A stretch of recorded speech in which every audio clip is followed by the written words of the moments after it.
And so the first one, and I'm using a King James Bible for the entire thing so that no Christians can say, well, yeah, that's what the rabbis changed it to. You know what I mean? Yeah. Because that's what they say all the time. So in Malachi chapter 4, I'm talking from a Christian Bible because there's no chapter 4 in the Hebrew Right. Bible. So we'll go to the fourth chapter of Malachi, verse 5 and 6. Here we read, Behold, I will send you Elijah the prophet before the coming of the great and dreadful day of the Lord. And he shall turn the heart of the fathers to the children, and the heart of the children to their fathers, lest I come and smite the earth with a curse. We are told in the Christian Bible, in the book of Luke, first chapter, 16 and 17, we're told that this is a quote of Malachi chapter 4. And many of the children of Israel shall he turn to the Lord their God, and he shall go before him in the power and spirit of Elijah to turn the hearts of the fathers to the children, and the disobedient to the wisdom of the just, to make ready a people prepared for the Lord. There is very little similar between those two places. So you can like hopefully with the last show, the four sourcemen, I said let's read and see if Revelation comports with Ezekiel concerning the final temple. And I think that's a great thing to do. So you can read these two verses side by side and see if they're the same thing. Notice that it says in the Hebrew Bible, it says that Elijah will come. But in the Christian Bible, since Elijah didn't come, and that's very falsifiable, Sure. it says, oh, the power and spirit of Elijah. So So, also to mention, Jesus said he came to divide a household, a father against his son, and the whole nine yards. So that would correct. contradict this anyway. So if Absolutely. Yes. That so, that if he came to bring a Malachi, sword. yeah, so Yeah. if Malachi reads, "I will send you Elijah the prophet, therefore coming in a great day, dreadful day of the Lord, and he shall turn the hearts of the fathers to the children." That's the Yeah. key. And And Jesus in, came to do in, the in opposite. Malachi, Hashem is speaking, and he says that the reason Elijah comes to do this is so that he won't smite the earth with a curse. Okay. But in the Christian quote, it says to make ready a people prepared for the Lord. How is that? How is that even close? Right. That's not close. Right. So again, my fellow travelers on the Christian side of the world say that there is no contradiction in those two verses.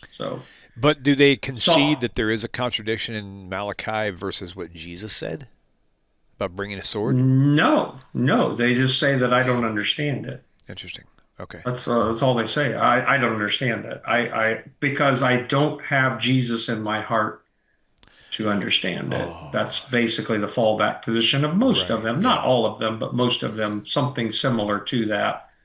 And I have to understand it from, I have to understand that this further revelation came to the author of Luke, oh, and to the various Christian authors. I have to understand that this is a further revelation. Do you realize that Uh, if let's just say, do you have a daughter? I have a granddaughter. Okay, okay, this is even better. Yeah. Let's say your granddaughter came to you and she told you all this stuff about her future husband. They're going to get engaged, and she tells you all these Oh, things. my granddaughter's never getting married.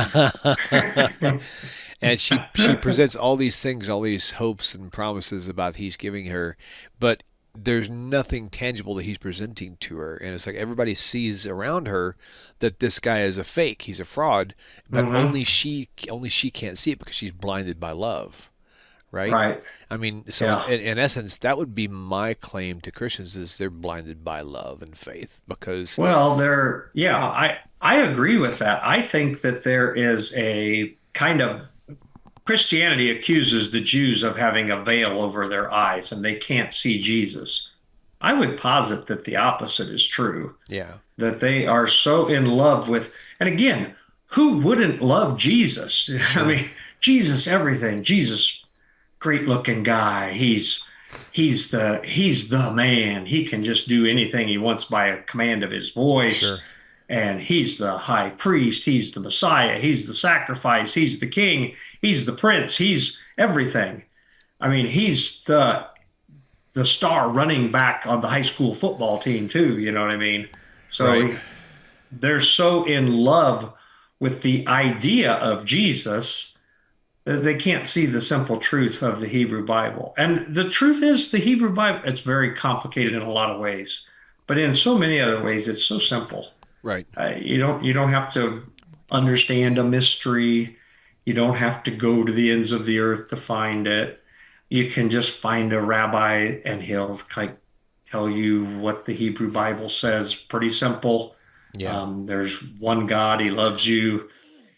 He's gonna resurrect you in the last day. You get to have a good life. Just be kind. Don't hurt your fellow man. Don't be a crook. Pretty simple stuff. Yeah. Right. Remember, with Paul, you've got to understand all these great mysteries. Yeah. Oh, yeah. That's And true. who's the only one that understands the mysteries? Well, it's Paul. Yeah.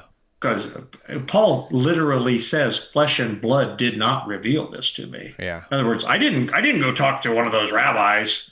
Now, Paul is a student of Gamaliel, but Gamaliel, one of the greatest teachers in the Hebrew world for all time, Gamaliel didn't teach Paul. Even though Sure. the claim is made that Paul was taught by Gamaliel, but he didn't learn it from Gamaliel. He learned it from a mystery. The mystery was revealed to him and only him.